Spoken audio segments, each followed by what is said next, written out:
Well, welcome back, everyone, and it's 2024. Hello. How did that happen? I don't know. It's too quick. Absolutely. So, Happy New Year to all our listeners. I wrote down here, and fans. I mean, you know, people who are regularly listening into Only this. fans or just people who are listening regularly. Do we call them fans? We'll subscribers? yeah. Yes, and welcome back and Happy New Year to our two intrepid network IT specialists. Intrepid. You make it sound like adventurers. who entertained us throughout 2023. So it's good to be back for another year of switching it up with Jimbo and Nick. Another year. Is this season 2? Do we call this season 2? Is it like a Netflix trilogy or something like that? I don't think it'd be as exciting, mate. But I don't think anything other than these doc series are exciting, are they? Do you think people might save all the episodes and binge watch at the end of the year? We need a finale, though. Well, I hope you guys had a great Christmas. Yeah. Good, mate. Yeah. Really enjoyable. Far too much, as we were saying. We're back on the salads. Still got turkey in the fridge. I was going to bring it along. Oh no! Bring it, chew through the bones during the podcast. No more turkey, please. No. But actually, before we kick off, so on our last session, the one we did at Christmas, Jimbo, you said that you hoped that somebody bought you the Home Alone Lego set. To build. Yeah. So I asked my wife for it for Christmas, but I got the response of, "How old are you? And where are you going to put something of that size?" And I said on the floor where the kids put theirs, and the response was "fuck off." So, have you seen how expensive that gear is? I mean, it was probably not where it was going to go. We're in the wrong business. How much it costs? Yeah. So today is our traditional kickoff for the new year, where we're going to talk about a few trends that we believe are really going to be sort of kicking through in 2024. Lego data centers. Lego data. Can you imagine that? That'd be really cool. We should try one. Why don't kids get a load of Lego and build a Lego data? I think that'd be really good. We should get like a little Lego rack. Cisco missed the trick here, like a bit of branding. So before we start talking about some of the trends for this year, why don't we look? This is always dangerous, isn't it? Why don't we look about what you guys were talking, or what the industry was talking about this time last year, and what you guys spoke about? So I can't remember that far back. Yeah, I actually went back into the archives. Forbes had predicted, and I quote here. This is what they were talking about: a greater state of intimacy between tech and operations within business. So that was quite interesting. BPO was on the up. And product lifecycle management was getting a great deal of attention at the time, and so we chatted that through. But more importantly, there were three trends that you guys were talking about. One was about centralisation of services. The other one was around infrastructure visibility, and the other one was around infrastructure security. Yep. So they were the big ticket things that were in your, you were looking at saying, right, this is coming up in 2023. So come on, reality. Did your predictions come true? Well, we spoke a lot about them over the last year, right? In terms of all of the different areas where they kind of fit into those spaces. Did they come true? I don't know. We're still yet to see. I think personally, I think that in some areas, I think it's rung true. I think when we start talking about centralisation, we're obviously seeing more on the SASE front in terms of like unification across vendors and stuff. Okay. In terms of bringing the portfolio stronger together. I guess there's still a bit of a grey area against ops and stuff in terms of like cloud ops and like net ops and stuff like that. But I think people are trying. I don't think they've got stuff over the line. Yeah, is what I see. Like I think the intentions are there. I think you simplify management and simplified operations and stuff. Everyone wants to do that, right? But I think it's just struggled to come to fruition. I think people have the intention. I think for a number of different reasons, it's not been fully adopted yet, and that could be just going to go down a complete rabbit warren of kind of reasons for it. But I think budgets are being cut and all this kind of stuff. People want to be doing less. People want to focus on BAU, keeping the lights on. Yeah. And I think a lot of these fancy projects that would have, had a lot more kind of commitment to and investment in have kind of been put on the back burner a little bit. And people are, I think, falling back to the defended position of cut back on resourcing and just keeping the lights on. I think. Yeah. I guess obviously the life cycle bit played a big part in that, I suppose, because I think there's a lot of scope in the industry over the last year and still into 24, 25, 26, where there's a lot of end of life notices on platforms and stuff like that. So people have got to get their house in order, and I think we'll touch on some of this later on, right? Yes, but, of course. But it's just getting a house in order before they can achieve some of that stuff. So I think I still feel that some of it's still relevant and on the agenda for a lot of people, just maybe in different flavours, which again we'll talk about as part of this session. Yeah, I don't think a year is long enough. Depressingly, for one trend to come to fruition and people close out and then move on. So I think the trends are there. I think they've not kind of closed out. They're still relevant for this year, rolling on to this year, just with a bit more momentum.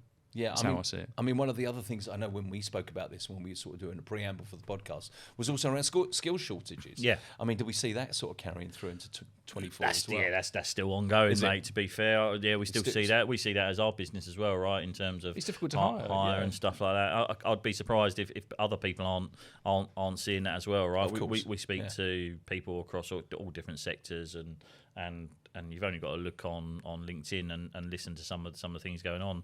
There's a massive demand for people and good people at that, right? So I think it's just I think some of it will start to change. I suppose. I think going forward, I think we'll probably see a bit more realisation in the market in terms of salaries and stuff, which I think is always important. A lot of this COVID shakedown still going on, right? Yeah, People still wanting.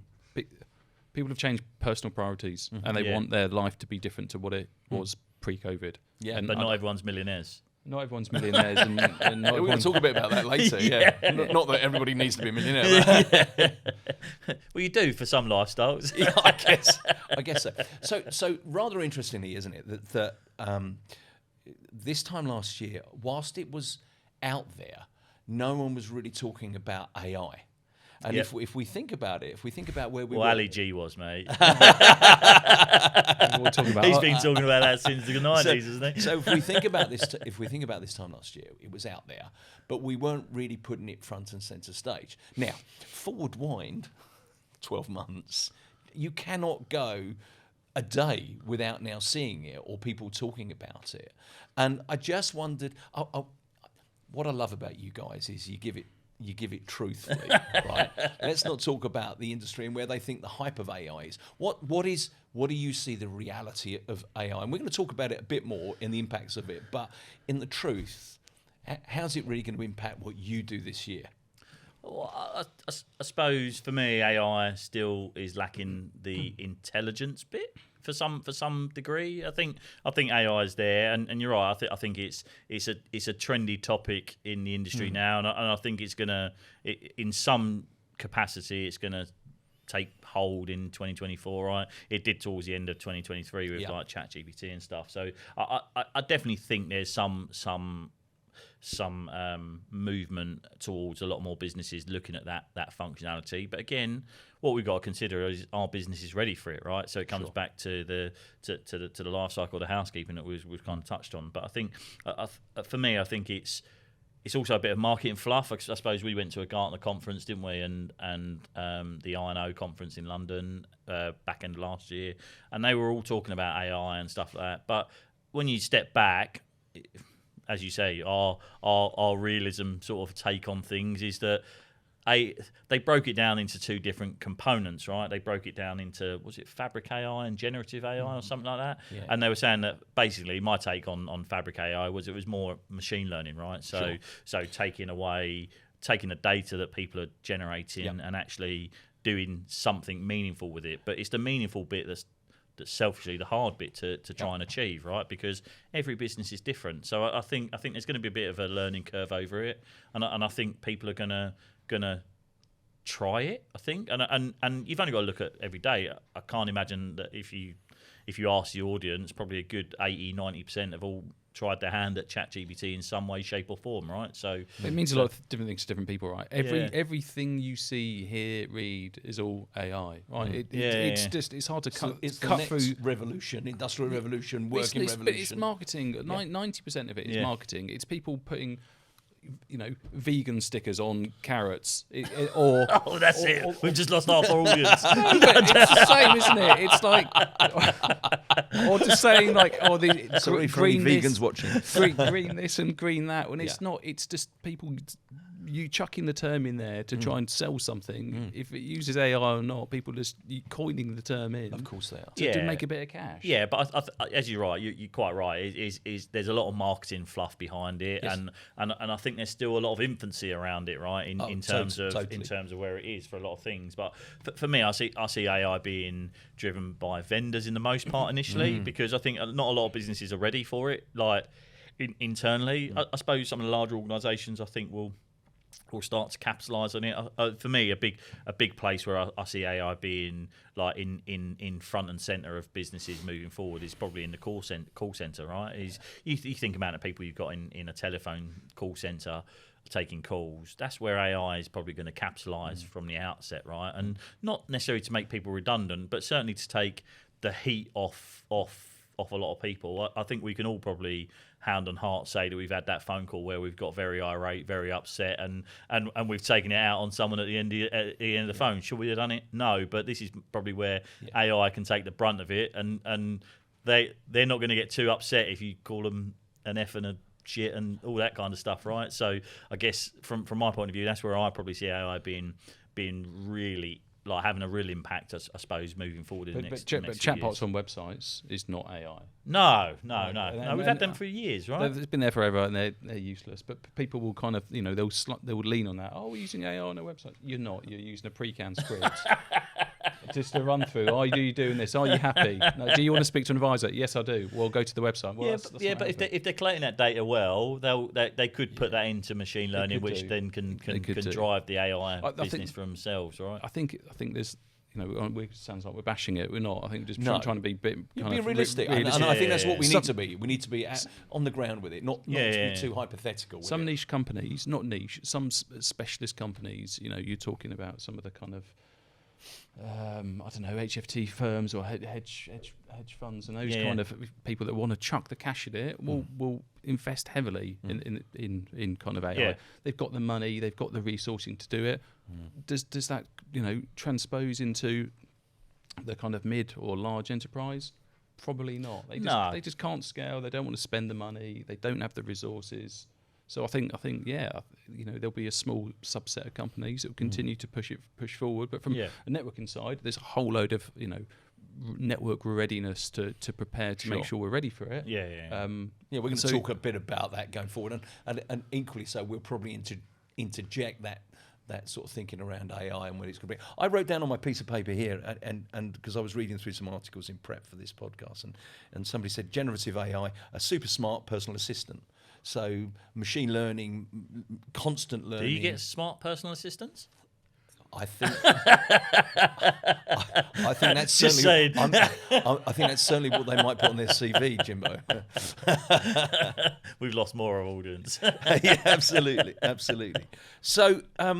Obviously, at this time, everybody gets to publish their trends. So we've got Forbes and we've got Gartner and we've got absolutely everybody, and it's a wash. And we're doing, we're probably guilty of it ourselves talking about it because it's pretty topical at this time of year to sort of look at that. And you got to love a good old Gartner trend report, aren't you? And I've just sort of breezed through the latest 2024 guide to see what was applicable. And it's packed, obviously, with loads of lovely new terminologies that will be just tripping off the tongue by December. I don't know. But there was one that caught my eye, and it was talking about protecting your investment. And looking at the continuous threat exposure management. It's called continuous threat exposure management. Okay, so I don't know whether that's a new term or not. I'd never actually, and then they abbreviated it to CTEM, and they said here, moving from 2024, 25, 26, they said organisations prioritising their security investment based on CTEM program will realise a 2/3 reduction in breaches. So when you look at that, and let's just look at the narrative that's going out into the market now with that statement alone. Now, is that realistic? I mean, will that have to be driven by AI? Because you're not going to be doing that manually, are you? No, well, it's an element of machine learning in the outset, followed by probably AI in the thing. is it a new term? It's definitely a new term in terms of I thought it was. where the industry's going, but it's probably a similar sort of conversation that we had about AI, right? Is this marketing terms to rebrand or reprioritize what people have already been doing or should have been doing? Is right? it a new concept? No. Is it a new term? Yes. Right. Okay. Yeah. So it's new. It's basically skinning something. I mean, I wrote on my notes here. It's around security, and like, so is it a new? Is everybody getting a little bit just bored with that word security, and they need to dress it up a bit and say it needs to be a little bit more interesting? Well, everyone needs to innovate, right? Whether it's AI, whether it's machine learning, whether it's security, every part of the business needs to innovate, right? And for me, this is an area where people are just prioritising, because ironically, with the rise of like machine learning and AI, actually a threat landscape could change quite dramatically. Absolutely. Right? So, but for me, the threats have always been there, like to a certain degree. I think we're more aware of stuff now, right? Rather than like if you take 10 years ago, people probably weren't as au fait with lots of the things going on in the industry. But I think we're so much more aware of stuff, especially if you look at like what happened or what is still happening in Ukraine and stuff like that. It's all drone related. It's AI. It's not artificial, but it's all like it's all computerized digital warfare to a certain degree, right? Because it's driving technology and how they use technology for propaganda or whatever it might be, right? So I think from that perspective, I think it brings it to the forefront more, right? That actually you've got to be on top of this stuff more so these days than you probably were many years ago, and that's no different to knife crime, right? I think we're more aware of knife crime today compared to what we were 10 years ago, right? So I think it's more that people are becoming a lot more tech savvy, a lot more aware, a lot more sort of appreciative of what's going on in their domains and stuff, and I think it's important for the vendors to also be prioritising these directions as well, right? Because it's good for their products as well. Right? I'm going to drag this back to what we were talking about at the beginning, right? So, cybersecurity, no doubt, it's kind of like top 1 or 2 priorities in most people's kind of lists. Yeah, a kind of AI in that space is going to help identify threats and all of that kind of stuff.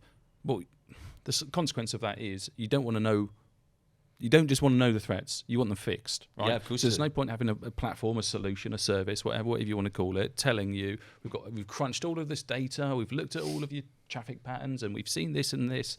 Here are the threats. Well, unless you're going to go and do anything with it, then it's irrelevant, right? You could go and have the winning lottery ticket or numbers now. Unless you go and buy a ticket, nothing's going to happen. But you've also got to be mindful that when what we're talking about here is external threats, right? There's also the internal aspect, which lots of these technologies, lots of these thought processes, and lots of these things don't account for, right? So you can go and put the most robust edge like security system in place that you feel can meet your needs, but if you're going to allow someone to walk in the front door and plug a USB stick in and walk away with all your data or upload whatever it wants, then the reality is that you've fallen at the first hurdle, right? So these things, and this comes back to what I was saying earlier on, these things haven't changed, right? Physical security, like personal security, they're all still massively important. And for me, things like personal security, you've only got to sit on the train and just not look at your phone for 5 minutes and realise how much data is going on around you, right? So again, these terms up for me, I think are new terms just to rebrand and reprioritise different things. And refocus.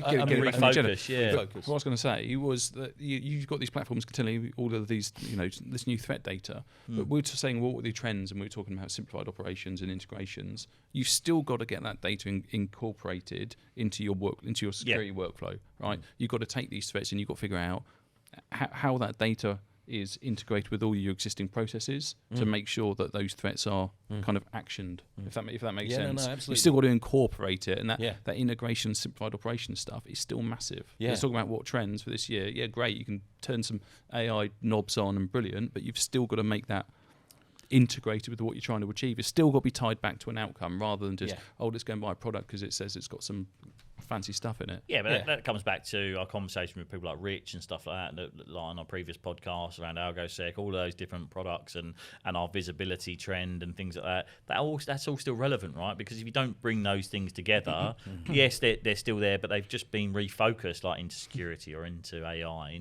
It's still driven around the data and the visibility and the understanding of what's going on, right? So again, the trends are still there under the hood, but it's how they've been rebranded or remarketed to be more cohesive, I suppose, this year. See, look, we've already been sucked into this AI bubble, haven't we? Yeah, we've gone down the rabbit hole. We haven't come back out. So we were talking. We had Nick on the call yesterday, who's one of your new guys working at Best Path, and we were talking about AI can protect you and it can fix something, but the complexity of then what's the knock-on effect of that across your whole infrastructure, and the complexity behind that, for God's sake. Well, this is what Nick's saying earlier on, is that a lot of businesses aren't ready for it, right? Sure. And there's still some lacking areas in terms of SaaS offerings for medium to small enterprise, right? Because let's be honest, as Nick said, they're not going to have the upfront capital to put it out there, and I know. When we've been speaking before, right, when we've been to various conferences and stuff, and we look at new products coming to market and things like that, and venture like capitalist and investments and stuff like that, and if AI or machine learning's on their portfolio, then they're more likely to get funding for this kind of stuff, right? So again, that's no different to the kind of green concept before, is it? The whole renewables, you know, people. Yeah, we're going to touch on sustainability in a minute. So I guess is it for the market to really do something practically with it, and you've touched on it a couple of times, you're talking about these things being vendor-led. Yeah. Do you think it's like bite-sized pieces of things that people should do that will be led by them to say, you can use AI to do this within our... Vendor-led to us means vendors using AI in their own solutions. Right. And customers consuming that as a service rather than customers rolling out their own data models and shit. Exactly. Their own kind of AI infrastructure, which is phenomenal cost, phenomenal energy requirements, expensive kind of bandwidth, and hardware requirements. Most companies aren't going to do that. They just want a vendor to wrap it up, incorporate it into their solution, and just consume it as a service. Got it. Okay. So that was an interesting little topic to chat through. Next one, sustainability. And again, that was something that we didn't necessarily focus on 12 months ago. But we all know now, don't we, that so much conversation is around sustainability and people are talking about it. Now, again, a little bit like what we were talking at the beginning, wasn't it? What is the reality of that subject in the workplace? Yeah. But everyone's talking about it. Where are you, the people that you're talking to, the customers you're talking to, what's the buzz from the bees in relation to what they want to hear from you in relation to sustainability?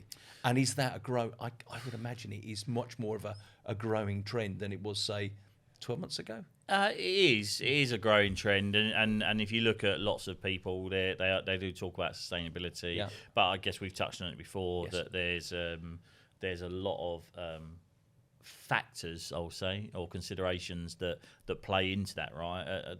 What we see is a lot of businesses farming that responsibility down the chain, down the supply chain, right? Because by saying, well, I want my infrastructure to be more green, well, I'm going to go to the cloud, or I'm going to go to this vendor because they're more green. But I guess the network's been pretty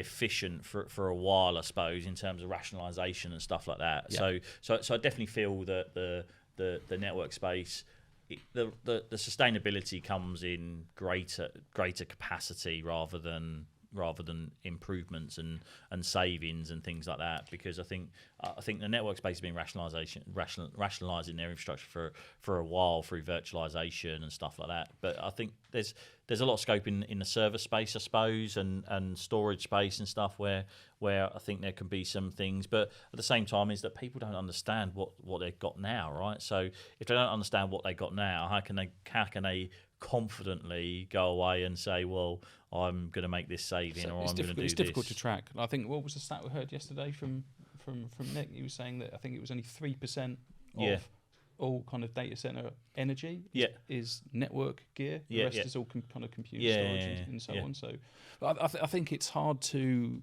track. You know, it's on the agenda for people in the right positions, you know, kind of C-suite and so on. It's definitely on the radar. Does that transcend into the people that are able to tangibly measure things?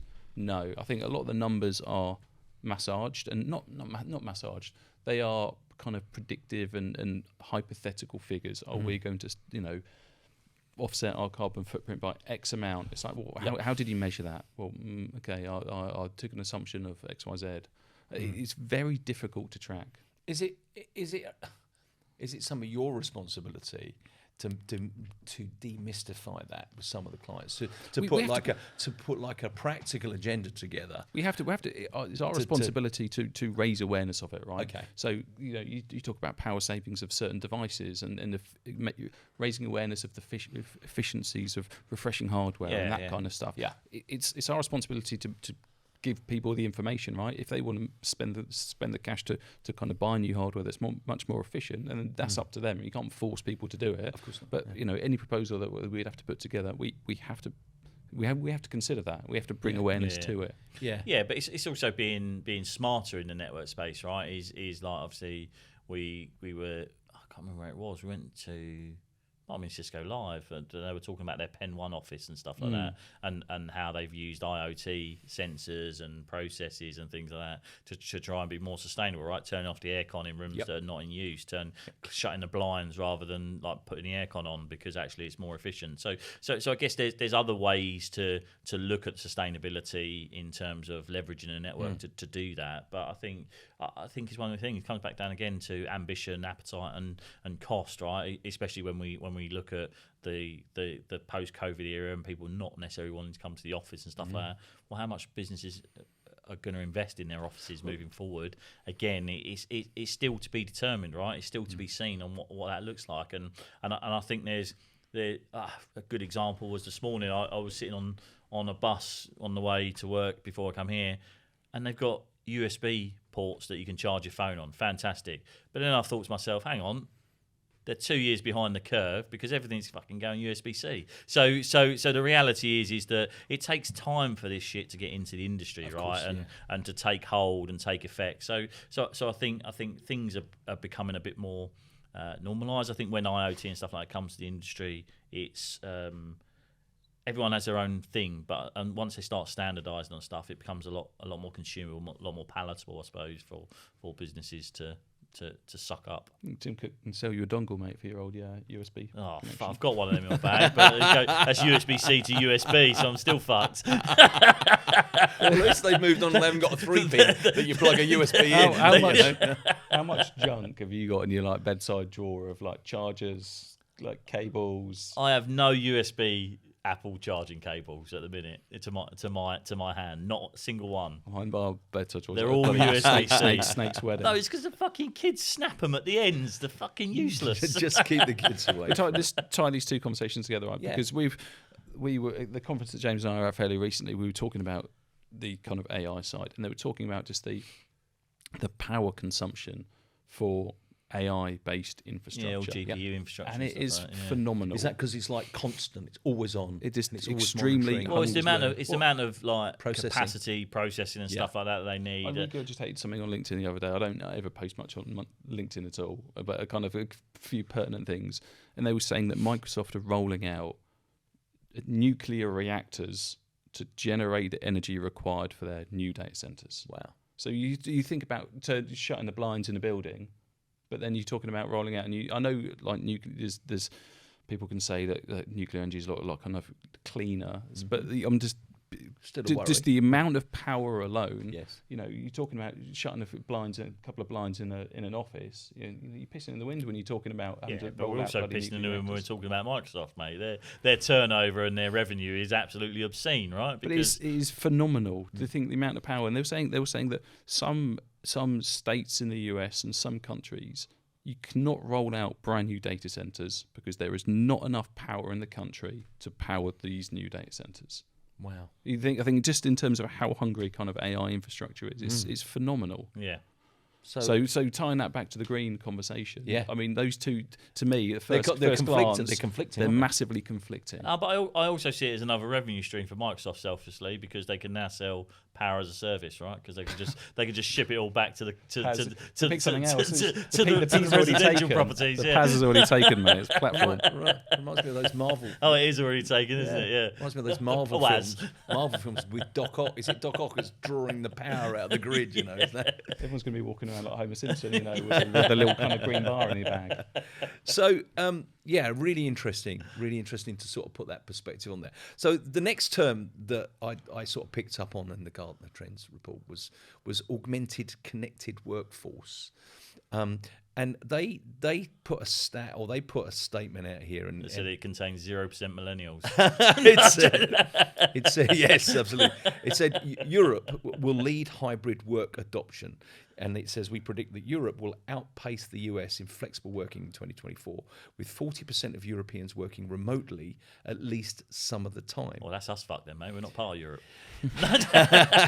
You know what I'm saying? We also expect additional flexible working legislation to come into force as well. So legislation is now going to start coming into that workforce sort of element and how we work from home. And it also states here a stat. So working from now into 24 up towards 27, he said 25% of CIOs will use augmented connected workforce initiatives to reduce the time competency by 50% on key roles. So they're basically saying that even though you're working remotely, even though you're not here, and if you weren't enough, but we're going to improve your efficiency at that higher level by 50% just through that sort of stronger augmented work. Oh, I know how to do that, mate. It's called electric shock plates on their chairs. So every time they're not working or they're inefficient, you just fucking shock them. So when I read that, I thought to myself, how much of that is actually going to be reality? Well, how does that track against most companies now asking people to come back into the office? Yeah, right. You look at the trends. Most like large banks and kind of large enterprises are saying get back in the office 3 out of 5 days. Yep.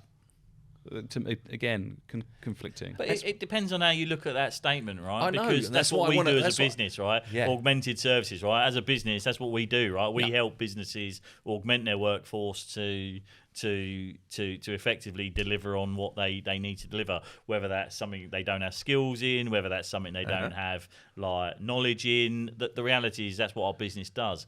But you can look at it completely differently, right? If you look at it from the eyes of where the industry's going, like augmented reality headsets and shit like that, are we talking about that? What does that statement even mean? And I guess that's to me that means outsourcing. Yeah. Augmented workforce means I'm going to use this company to provide services for this, another company to do this.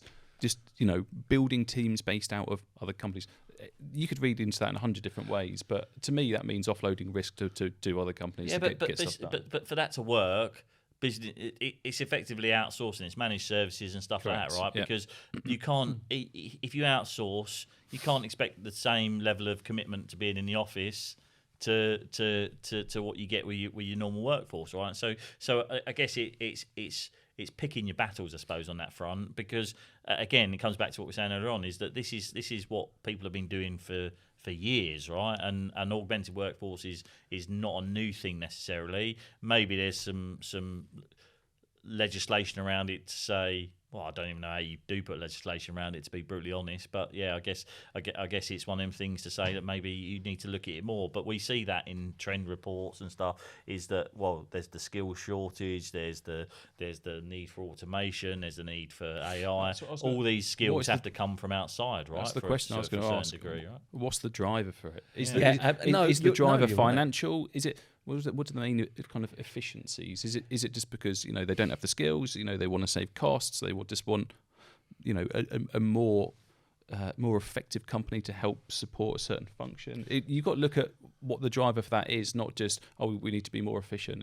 To me, the only way I see driving efficiencies is by effectively you have to cover people's holiday, right? Because that's where inefficiencies come down, right? Sickness, illness, holiday, right? That's where the workforce in terms of efficiencies generally lacks, right? Is that you have X number of people on your staff base. two of them go off sick, and you're already like over 120% utilised in terms of the rest of your team, right? So, even upskilling, right? Upskilling. Yeah, you have yeah, your workforce, but if you're still not invested in them to make sure that they can still do what they need to do 12 months down the line from where you are now, then they're not going to be very efficient. They might be online 10 hours a day, but if they've not got the skills, then... No. But they're only as efficient as the workload that comes into them as well, right? Yep.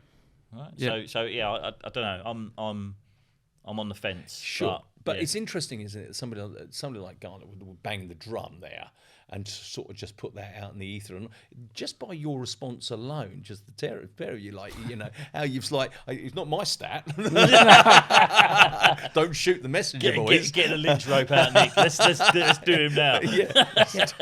But again, I guess also as well, the industry is talking about the increase in cloud and the amount of use of that, and they're sort of predicting that that's going to massively increase over the next 3 to 4 years. But why? You got Well, a lot beyond it's having the to do stats, with all this stuff, and they're talking about that, that connectivity around people that are working disparately and not in the workplace, things like that. There's positives and negatives to that, right? Because that could also mean giving one person 2 people's jobs, right? Which is never gonna work out, right? But yeah, I guess it. Yeah, are we talking about better workforce placement? Are we talking about more efficiencies from, because again, it comes down to the business, it comes down to who they are, what they are, and how they do it, right? Obviously doctors and nurses, they've been doing that shit for a few years now in terms of remote operations and stuff. You could call that an augmented workforce in some capacity, right? I guess then you've got the other side of it where some big companies just mandate a do what you want, sort of work from wherever you want policy. Do what you want policy. Yeah, but that's true though, isn't it? Right? Where do I sign up for one of those? Yeah, well, yeah. An old friend of mine used to say, I want to go, I'm not going to mention the company, but he was like, basically, I want to go and work for this big company. He said, because I know once I start there, I'll just be able to disappear into a back room somewhere and never be seen again. It's called BT. Right. So Jared, we're going to cut. We're going to cut for a minute because we've got input from an alien. I think the biggest thing to push towards the efficiency is flexibility, because that goes into everything. So workforce, and if you talk, I think that's the biggest point to get across to that. Yeah. Because that then plays into sort of what you're talking about is every company is the same as they're looking for flexibility, and then the way you do that is you've got to be flexible where you work, how you work, cloud, all that sort of stuff. Then you can sort of pretty easily bring that back to that. But I think that all comes back down to cost, doesn't it? It does, but what it also does is it means where you can put your money. It's not about cutting, it's about being able to put your money wherever you need it at the time. Yeah. And that, I think, would be the way that I would sort of carry it, because that sort of brings it back to the other things as well, is that's what they want the efficiency for. Or to be able to roll a bunch of people out in Romania for a year, and then if they need to bring it back, it's no different. Workload's going to cloud. Wherever you want to go, so if it's Romania or if it's Woking, it doesn't matter. No, yeah. But then if it's in the middle of Canary Wharf, you can actually moving it back and forth is the key, and the way you do that, you need a fucking network to do it. Essentially, network in a box. You need to be able to be flexible to connect anywhere. So connectivity sort of becomes the key drive behind that. But that's SaaS, right? That's SaaSy, right? But you've got to get to the SaaS services wherever they are. You've got to get to the people wherever they are. And so flexibility becomes the key to that. And that's where the old trend of having control of everything needs to fall away. You need to be able to basically be flexible enough to react to the business, and that's what IT needs to do. And that sort of gives you an opinion to go on your contract. But yeah, the way that just I'm thinking aloud as you're saying it, like workloads going to the cloud and coming back on prem. It's no different to staff going out to Romania and then coming back on prem, right? And you don't really care whether it goes to the cloud or not. You want it to go wherever's best. Yeah, at that time. And that's flexibility. Yeah. Right. Okay. So Jared, we're gonna go into 5 seconds of quiet. Then I'm going to reconvene with the guys. But thanks, Nick. Cheers.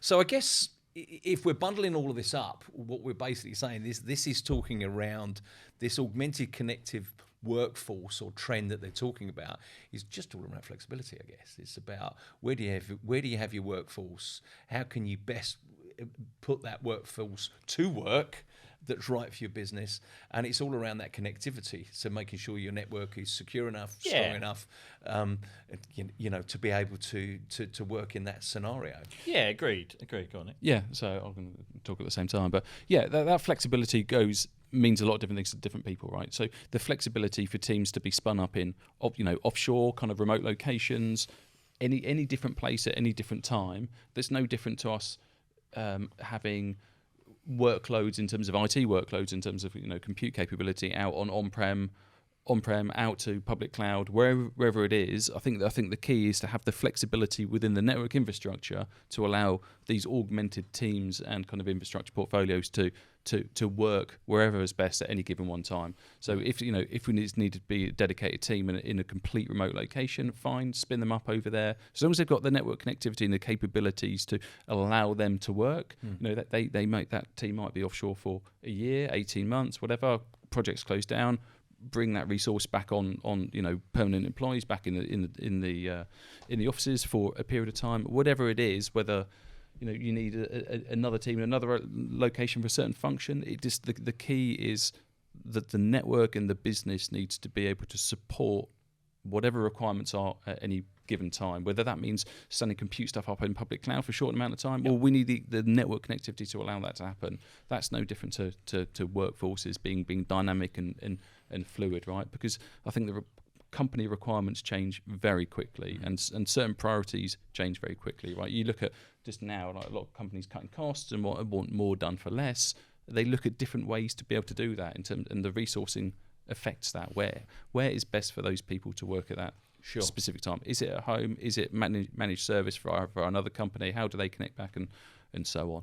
Yeah, but that comes back to what we touched on earlier on, right? It's the centralisation of services, a trend last year, right? You need products like SASE and things like that, or SaaS offerings to be able to compensate for that, right? Because you need technology to work better for you wherever it needs to work, right? And it's more about focusing on what the outcome needs to be, because in some scenarios it's better on-prem, in some scenarios it's better in Romania, some scenarios it's better in the cloud, right? It just depends on where that flexibility needs to be. But it's I suppose it's also selfishly touching on IT being less of a barrier, I suppose, as well. We still see IT as a very silo, a very, very barrier-driven. And that's just not technology; right? That's process as well, right? Yeah. But there's lots of things that can free that up. Automation, and we've spoken to a couple of people about sort of low-code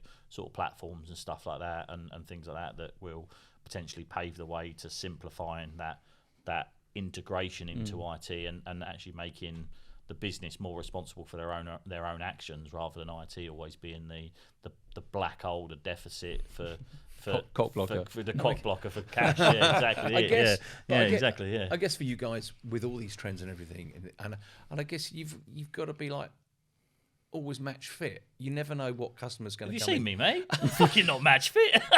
Could probably do fucking about 15 minutes, that's it. But Jimbo, you've told me you started eating salad. It's January, okay? We're going to do one of those weight loss time cameras on you at the beginning of every podcast. It'll be like, you're getting bigger. How many Christmas dinners are you eating? Yeah, absolutely. But I guess from your perspective, you've got to be on your game, and you've got to be ready for these questions. It's like me coming in here today asking you about it. You've got to have a perspective on it, and you've got to try and just filter that. And one of the things that you've spoken about, and you spoke on the preamble, and today is that being comfortable and talking about good housekeeping, what you see these people in the environment, what should they be doing, and being brave, I guess. I guess for you guys, it's about being brave to say, look, I hear what you're saying, but let's sort this, and this out first. Yeah, housekeeping 100% is for me. Housekeeping is a year-on-year trend, right? That should always be on everyone's agenda, because if you're not looking after your own shit now, then you don't stand a chance, right? And I suppose it's one of them things. Is that we've been to a number of places where you go in there and they've got boxes that have been running for 12 years, and you go, guys, like this is your bread and butter, right, of what you do for your job. We shouldn't be getting to the point where we need to fucking reboot the switch, but everyone's panicking about whether it's going to come back, right? We don't need proactive P1s. We should have confidence in the infrastructure, right? If you need to flex and pivot quickly, you need a solid set of foundations, right? We've done some work for a client recently, and they're doing a big transformation project, and then we said to him, I can't say who it is. Like, when did you last do a date? You know. Those when did you last do if a you're D- listening, you'll know it's about you. He won't be listening. It's all right. So when did you last do a DR test? And they were like, I don't think A, we've never done one, and B, I don't think it would work anyway. we're trying to rip the DCs apart and move to new infrastructure, and part of that migration relies on resilient capability being there, right? But if they've never tested it, how can you move forward? You can't. I was going to say you can't build a house on foundations of sand, but then I was thinking, as soon as I was thinking that, I was like, well, everyone in Dubai has kind of proved me wrong on that perspective. I'm pretty sure half of Dubai is built on sand, and they figured out a way to do it. But the point, They just compacted it. But I don't know. It's important just to make sure that those foundations are there, right? Yeah. Whatever form they're in, because otherwise, In the UK, you need a good foundation for a house, In the otherwise UK, you get subsidence. Yeah. And it's so easy for us. It's so easy for us to read some trend reports and to read what's loud, what's being spoken about in the news. What do they say? Yeah. The news today is tomorrow's fish and chip paper sort of Yeah, thing. yeah. And we do get our heads turned, but I think that practicality around good housekeeping, make sure you've got everything practically set up, and then perhaps you can look at some of these trends, some of these impacts, and some of those questions. Agreed. Because then you're match fit, you're ready. Agreed. It's great to have your head turned, right? Everyone wants Yeah. to walk down the street and have their head turned in one way, shape, or form, right? Whether that's, I'm not even going to go there, but in whatever capacity you want that to be, right? There's always those head turn moments, and you think, oh, I need to be looking at this, or I need to be looking at that. But the reality is that you can only really do that, and you can only capitalise on that, and see success from that if you kept your house in order, right? If you've got all your shit in order, that's a good place to be, right? Because as Nick said, you've got the foundations that you can build on and be confident with, and I think it's confidence for me. But for me, that's a year-on-year trend, right? Sure. Whether that's confidence in your skill set within your business, whether that's confidence in your infrastructure, whether that's confidence in your processes and stuff. It could be anything, right? But it's building that confident foundation to move forward. And if you don't have that, this is where we see a lot of technologies, new and old, fail, right? Because it's not being maintained, it's not being looked after, it's not being. Would you go on a long journey if you hadn't done all your basic tyre checks on your car? Yeah, no, you wouldn't. You try and keep on top of some basic stuff, right? Change your tyres, blah blah blah. It's no it's like chipping up your car, and it's not ready to be chipped. It hasn't got the engineering in it to go that fast, or Exactly that. And I think that was probably a poor analogy, but I gave it a go. I thought you meant stone chips. I had one of them when I got my car. I was gutted. So, I think that was interesting. And, we could sit here for another hour, I'm sure, talking about trends. We can see it for another year, mate. You guys have always got a view and opinion. But I think it's interesting. And, of course, we'll come back to this. We'll come back to this time next year. No, don't do that, because it means I've got to listen to myself again. Yeah, there was quite good sort of tracking back. So that's it, everybody. That's a wrap for our first podcast for 2024. Yeah, we've got lots more planned, right? Yeah, So absolutely. We have throughout the year, and we've got some great subjects. We've got season 2. Yeah, season 2. It's like Netflix, and we've got some great guests coming on. So we want to get some various people talking about things in and around all of these subjects that we talk about today, and it'd be good to get you guys and spatting with them as opposed to blaming me for the content of the podcast. So, Jimbo, Nick, you've been great. And everybody listening, thanks very much for tuning in again. And we'll see you again next time. Thanks very much. Cheers. Thank Thank you. you. Bye. Bye-bye.